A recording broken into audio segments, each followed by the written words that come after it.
다 같이 사도신경으로 우리의 신앙을 하나님께 고백하겠습니다. 나는 전능하신 아버지 하나님, 천지의 창조주를 믿습니다. 나는 그의 유일하신 아들, 우리 주 예수 그리스도를 믿습니다.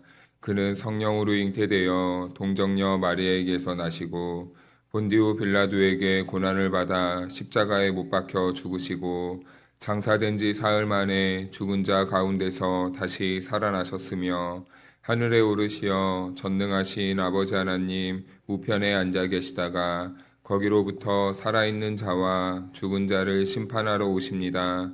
나는 성령을 믿으며 거룩한 공교회와 성도의 교제와 죄를 용서받는 것과 몸의 부활과 영생을 믿습니다. 아멘. 찬송가 421장 내가 예수 믿고서 죄사함 받아 다 같이 찬송하겠습니다.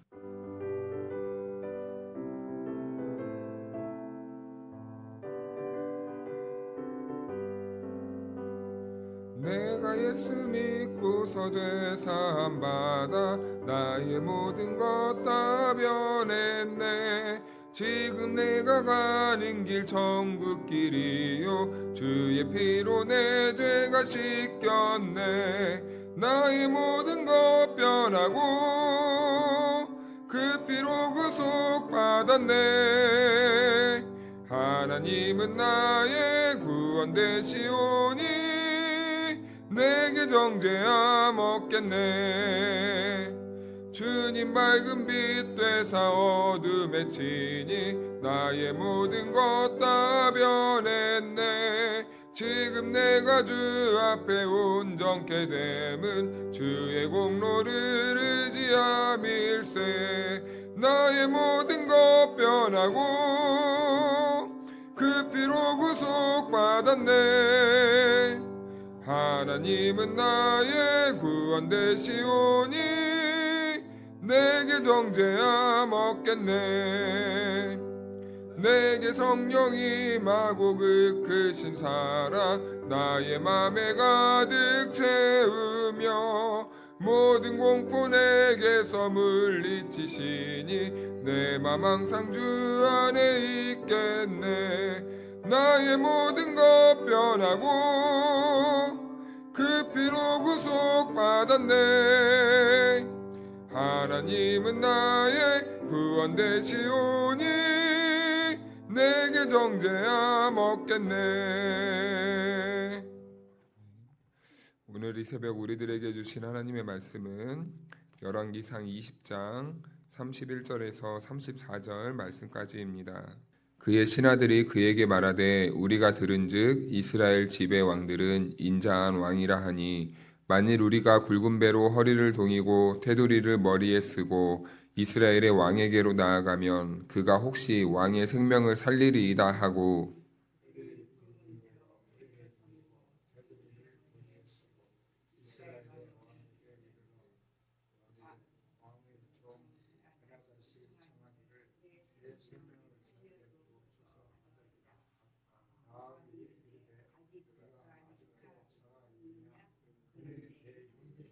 그 사람들이 좋은 징조로 여기고 그 말을 얼른 받아 대답하여 이르되 베나닷은 왕의 형제니이다. 왕이 이르되 너희는 가서 그를 인도하여 오라. 베나닷이 이에 왕에게 나아오니 왕이 그를 병거에 올린지라.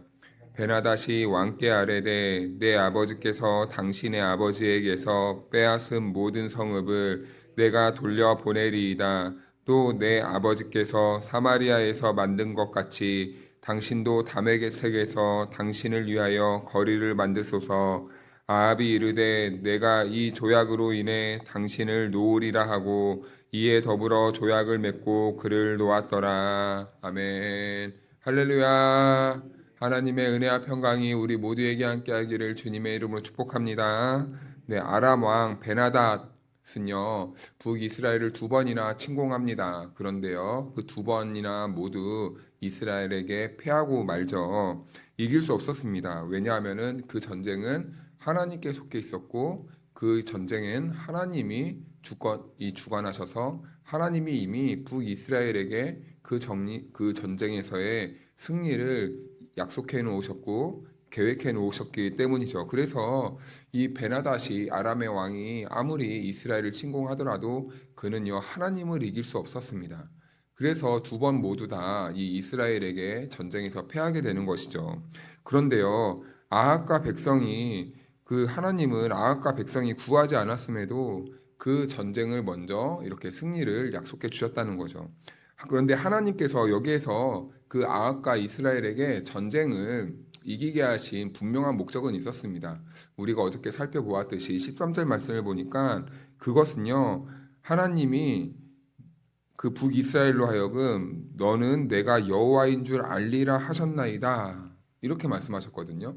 이 전쟁을 통해서 하나님의 목적은 분명히 드러났습니다. 단순히 이것은 환경을 변화시켜 주겠다는 그 문제를 뿐이 아니라 하나님께서는 이 감당할 수 없는 환경을 역전시켜 주심으로 인하여서 그들이 하나님으로 인정하고 하나님으로 바라볼 수 있게 하는 것이 하나님의 목적이었다는 것이죠. 이와 같이 우리들의 삶에 하나님께서 때때론 큰 은혜를 부어주시고 그리고 기도하면 응답해 주시는 이유가 무엇입니까? 단순히 우리의 아픔과 어려움을 공감해 주는 것과 문제를 해결해 주시는 것을 넘어서 그 문제를 통해 역사하신 하나님을 우리가 바라보고 그 하나님께 감사와 찬송과 영광 올려드리게 하는 것이 하나님의 목적이라는 것이죠. 그래서요, 이 북이스라엘의 이 전쟁에서의 승리는 단순히 이 전쟁에서의 승리가 목적이 아니었어요. 아합과 이스라엘이 하나님을 여호와로 인정하게 믿는 것이 하나님의 목적이었다는 것이죠. 그러나 아합은 어떻습니까? 두 번이나 전쟁에서 승리하거든요. 하나님이 두 번이나 은혜를 베풀어 주신 것이죠. 이 어려운 상황에서 인간이 어떻게 할 수 없는 상황에서 하나님이 두 번이나 동일하게 은혜를 베풀어 주십니다. 그런데도요, 아합은요, 하나님을 바라보지 못해요. 얼마나 참 안타까운 인생입니까? 얼마나 참 안타까운 그의 삶입니까? 하나님께서 똑같은 것을 동일하게 하나님이 전쟁에서 승리하게 해주셨음에도 불구하고 그는 하나님을 끝까지 인정하지 못하고 자기 자신에 빠져 있는 모습을 보게 돼요. 그래서 오늘 이 본문은요, 이 두 번의 전쟁에서 패한 후에 아람의 백성들과 아람 왕이 이스라엘 왕 그 아합에게 생명을 구걸하는 모습이거든요. 그런데 여기에서 아합이 얼마나 하나님을 믿지 않고 있고 하나님을 불신앙하는 존재라는 것을 이렇게 보여주고 있는 거예요. 차근차근 한번 그 내용을 한번 살펴보고자 하는데 오늘 본문 31절 32절 말씀을 다시 한번 보니까 그의 신하들이 그에게 이르되 우리가 들은즉 이스라엘의 지배 왕들은 인자한 왕이라 하니 이건 지금 아람 이 사람들이 말하는 겁니다. 만일 우리가 굵은 배로 허리를 동이고 테두리를 머리에 쓰고 이스라엘의 왕에게로 나아가면 그가 혹시 왕의 생명을 살리리이다 하고 이제 그들이 계획을 세운 거죠. 그들이 이스라엘 왕은 참 인자한 왕이니까 우리들이 그 전쟁에서 패하고 이 불쌍한 모습으로 왕에게 나아가면은 혹시 압니까? 생명을 살려줄지 지금 그 말을 하고 있는 겁니다. 그러자 이제 32절 보니까 그들이 굵은 배로 허리를 동이고 테두리를 머리에 쓰고 이스라엘의 왕에게 이르되 왕의 종 베나닷이 청하기를 내 생명을 살려 주옵소서 하더이다.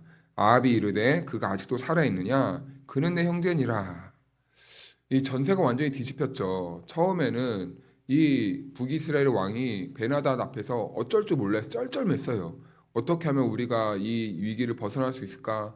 좋은 말로 그를 어떻게든 받아들이고 이 상황을 모면하려고 했는데요. 지금은 완전히 전세가 뒤집혔다는 것이죠.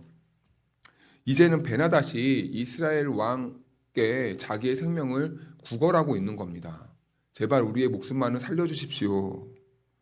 그런데 여러분, 이 승리는 누가 승리하게 하신 겁니까? 아합의 힘으로 한 게 아니죠. 아합의 능력으로 이 승리를 따낸 것이 아니죠. 하나님께서 북이스라엘로 하여금 승리할 수 있도록 하나님이 주신 승리였죠. 그런데요, 이 베나닷을 어떻게 처리해야 할 것이는 이제는 아합의 감정이나 판단이 아니라 하나님이 이 상황을 어떻게 종결하기를 원하시는지를 물었어야 되는데 이 아합은요 자기 이 생각대로 이 베나닷 왕을 처리한다라는 것이죠.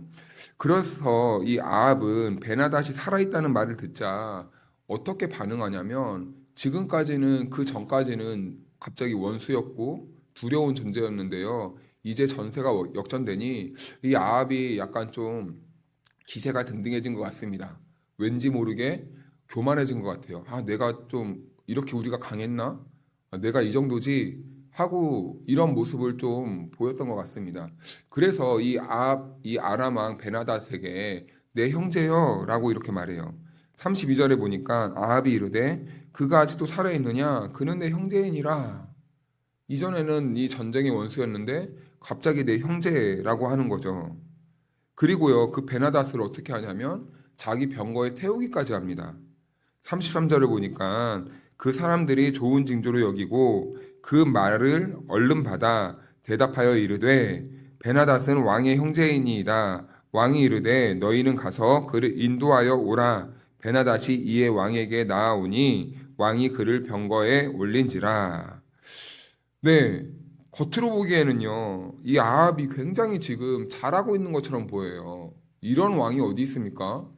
이 원수였던 이 베나닷을 전쟁에 승리하니까 이제 그를 내 형제로 받아들이고 용서해주고 사랑해주고 품어주고 자비를 베풀어주는 이 모습을 보여주는 것이죠. 이 원수의 생명을 살리고 다시 이 좋은 관계를 회복하려고 하는 그 아합의 참 마음 넓고 너그러운 이 포용심이 많은 참 이런 인자한 이 인간의 왕으로 보인다는 거죠.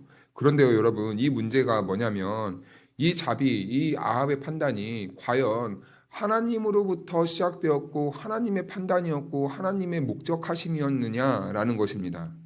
아합은요, 처음부터 지금까지 하나님이 섭리하시고 하나님이 그 전쟁을 주관하시는 것을 계속해서 사인으로 보여줬는데도 불구하고요, 아합은 한 번도 하나님을 인정하는 법이 없습니다.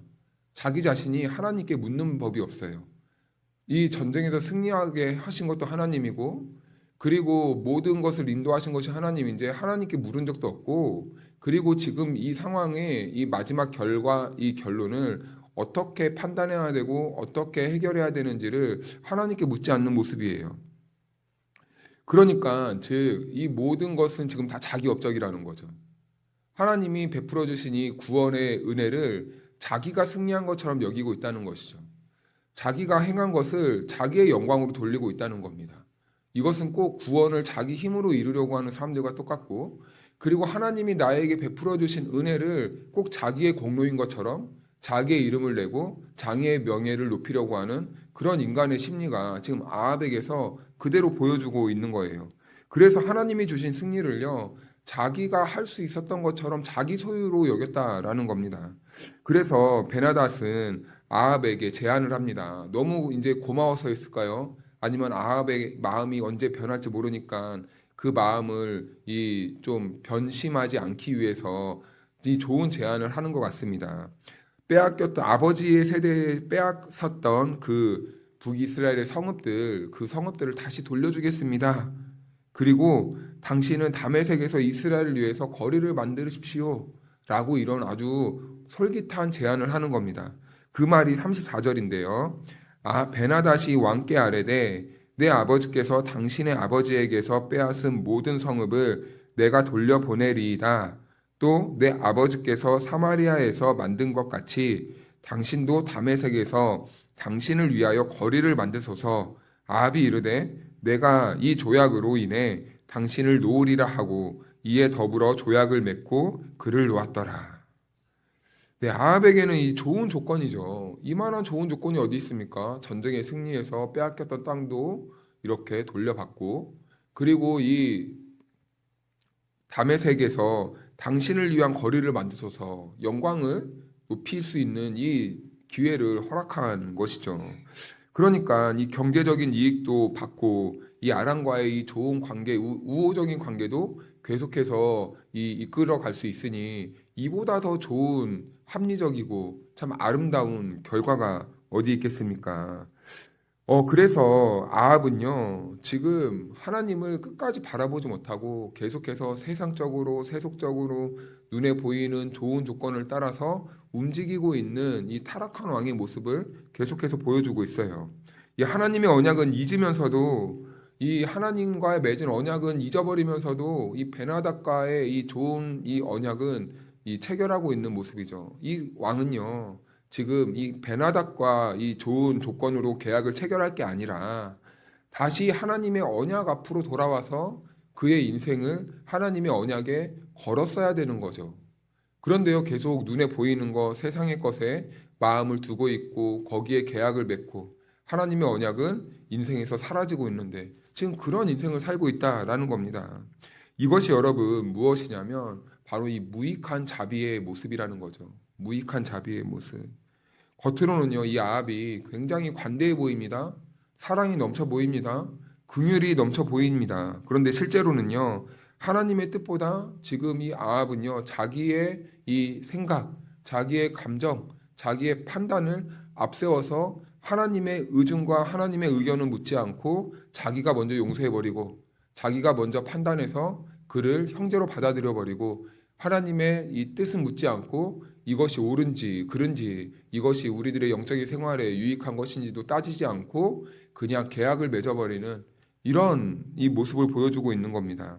그래서요, 이 아합 왕은 꼭 어떤 모습이냐면 우리들이 신앙생활을 할 때 자비라는 이 이름 앞에 이 사랑이라는 이름 속에 이 불순종을 감춰 놓는다는 거죠. 하나님의 뜻을 행해야 되는데 자기가 자비를 베푸면서 하나님의 뜻을 외면하고 자기가 사랑을 해가면서 하나님의 뜻을 외면하는 이 불순종을 이 자비와 사랑과 이 긍휼에 감춰놓는 거죠. 이것을 보고 누가 잘못했다 잘했다 왈가왈부할 수 있겠습니까? 다 잘한 것처럼 보이죠.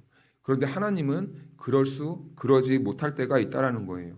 왜냐하면요, 구약에는요, 이 헤렘 사상이라는 게 있는데 이 진멸 사상입니다. 이것은 이 전쟁에서 승리했을 때 하나님이 그 모든 것을 다 진멸하라고 하는 명령이에요.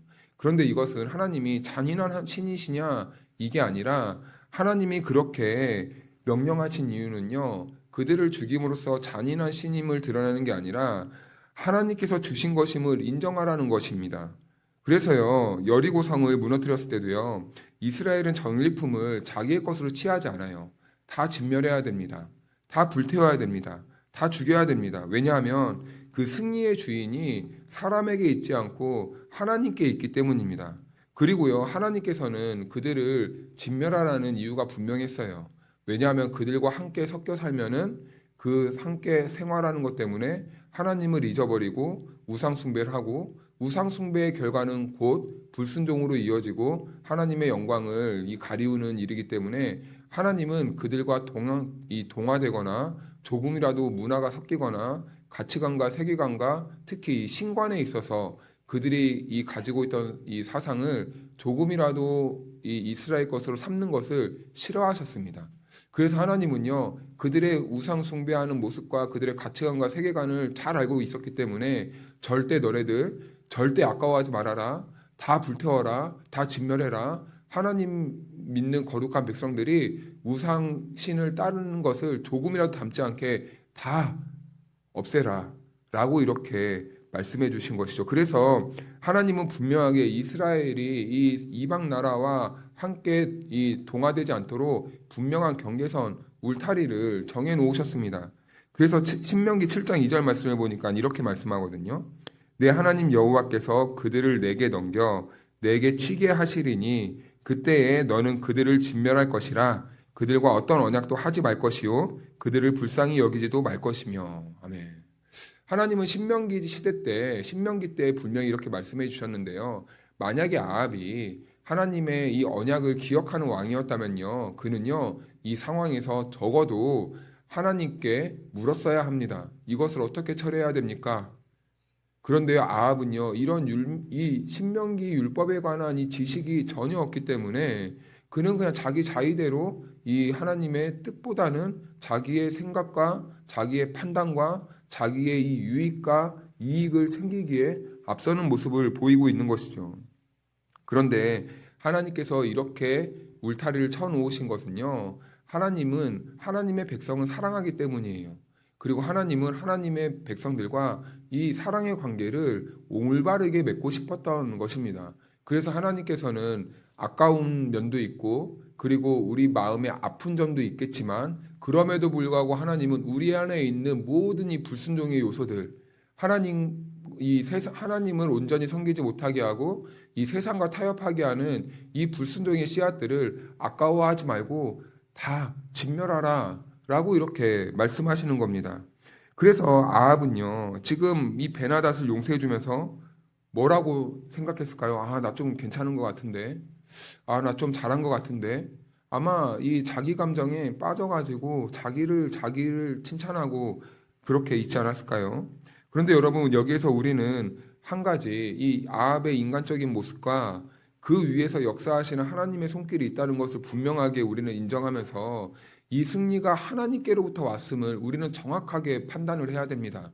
그래서 우리의 삶에 일어나는 모든 이 인생의 조언과 그리고 또 때로는 아픔들도 있고 그리고 우리가 영적인 이 승리에 했을 때 이 모든 것들이 다 하나님께로부터 왔음을 우리는 기억해야 하는 거예요. 그래서 하나님은 오늘 그래서 하나님의 백성들이 참된 자비를 행한다는 것은 무엇이냐? 하나님의 말씀과 진리를 떠나지 않고 하나님께서 이 죄라고 하신 것들을 이 괜찮다라고 여기지 않는 거예요. 하나님께서 끊으라고 하신 것을 이 사랑이라는 이름으로, 이 자비라는 이름으로, 이 긍휼이라는 이름으로 어떻게든 붙잡으려고 하는 것도 때로는 우리는 내려놓아야 된다라는 것을 보여주고 있어요. 그래서요, 이런 말이 있죠. 우리가 사람에 있어서는 늘 언제나 너그러워야 되고, 그리고 사랑의 관계를 맺어야 합니다. 그런데요, 이 우리의 신앙을 좀먹게 하고, 그리고 하나님과의 관계를 불편하게 만들고, 그리고 하나님과의 관계를 균열을 일으키고 하려는 그 죄악의 모든 불순종의 씨앗들은 하나님은 철저하게 이 등을 돌리고, 그리고 그들과 함께하지 말라고 말씀하는 거예요. 죄와 우상 숭배까지 타협하면서까지 그것을 사랑이라고 말하지 않는 것입니다. 그래서 사람은 사랑하지만 하나님을 떠나게 하는 이 죄악과는 우리는 철저하게 등을 져야 되는 거죠. 사랑하는 성도 여러분, 인간적인 이 눈으로 볼 때는 아합이 베푼 이 자비의 모습이 얼마나 참 아름다워 보입니까? 괜찮잖아요. 원수도 사랑하라. 이 말을 몸소 실현하는 것처럼 보이잖아요. 그런데요, 그것은 하나님을 외면한 자비였고 하나님께서 주신 승리를 자기의 것으로 바꿔버리는 매우 큰 죄악이었다라는 것입니다. 그래서 우리의 판단이요, 아무리 선해 보이고 합리적으로 보이고 괜찮아 보여도요, 그것이 하나님의 말씀보다 앞설 수 없다라는 겁니다. 사람을 사랑하되 죄와는 타협하지 말아야 하고 자비를 베풀 때 하나님의 진리 안에서 우리는 사랑하고 베풀고 긍휼을 나눠야 된다는 것이죠. 그래서요, 오늘도 우리는 이 하루를 사랑합니다. 그런데 우리가 인간적인 판단보다 하나님 말씀보다 앞세우지 않고 사랑과 진리를 붙들면서 하나님의 뜻이 무엇인지 하나님이 기뻐하시는 뜻대로 살아가는 순종하는 저와 여러분들이 되기를 주님의 이름으로 축복합니다. 기도하겠습니다. 은혜와 자비가 풍성하신 하나님 아버지, 오늘도 말씀을 통하여 우리의 길을 비춰주시니 감사드립니다. 우리의 생각과 판단이 언제나 옳은 것이 아님을 오늘 말씀을 통해 깨닫게 하시고 하나님의 뜻을 먼저 구하며 살아가야 한다는 것을 우리들에게 말씀해 주시니 감사합니다. 하나님, 오늘 하루도 우리 자신의 경험과 감정만 의지하지 않게 하시고 말씀 안에서 분별하며 살아갈 수 있도록 성령의 지혜를 허락하여 주옵소서. 선한 의도만으로 만족하지 않게 하시고 하나님께서 기뻐하시는 길이 무엇인지를 바르게 깨달을 수 있도록 우리가 먼저 물을 수 있는 겸손함을 허락하여 주시옵소서. 사랑하는 우리 성도들을 위해 기도합니다. 우리 성도들의 삶을 하나님께서 돌보아 주시기를 원합니다. 각자의 자리에서 감당해야 할 책임들이 있습니다. 그리고 고민들이 있습니다. 그 모든 상황 가운데 그 문제를 돌파할 수 있는 지혜로 허락하여 주시고 중요한 결정의 순간마다 주님의 인도하심을 경험할 수 있는 성도들의 삶이 될 수 있도록 인도하여 주옵소서. 가정에는 화목함을 허락하여 주시고 자녀들과 부모 세대가 서로 이해하며 사랑할 수 있는 아름답고 복된 가정이 되게 도와주시옵소서. 하나님, 육신의 연약한 가운데 있는 성도들도 있습니다. 회복의 은혜를 베풀어 주시옵소서. 오랜 치료와 회복의 시간을 지나고 있는 이들에게 인내함과 새 힘을 허락하여 주셔서 끝까지 믿음으로 주님 바라보면서 승리할 수 있도록 주께서 함께하여 주시옵소서. 마음의 염려와 근심으로 힘겨워하는 성도들이 있습니다. 하늘의 평안을 더하여 주시고 외로운 이들에게는 주님의 따뜻하고 위로와 손길을 경험하는 복된 시간이 될 수 있도록 인도하여 주시옵소서. 하나님, 이 자리에는 간절한 기도의 제목을 품고 나온 성도들도 있습니다. 하나님, 낙심하지 않게 하시고 끝까지 믿음으로 간구하여서 하나님의 뜻이 무엇인지 깨닫게 하시고 하나님이 무엇을 원하시는지 응답받는 기도자들이 될 수 있도록 은혜를 더하여 주시옵소서. 우리의 삶이 사람의 지혜가 아니라 하나님의 말씀 위에 세워지게 하시고 사랑과 진리를 함께 붙들며 살아가는 우리 모든 성도들이 될 수 있도록 은혜를 베풀어 주시옵소서. 감사드리며 예수님의 이름으로 기도하옵나이다. 아멘.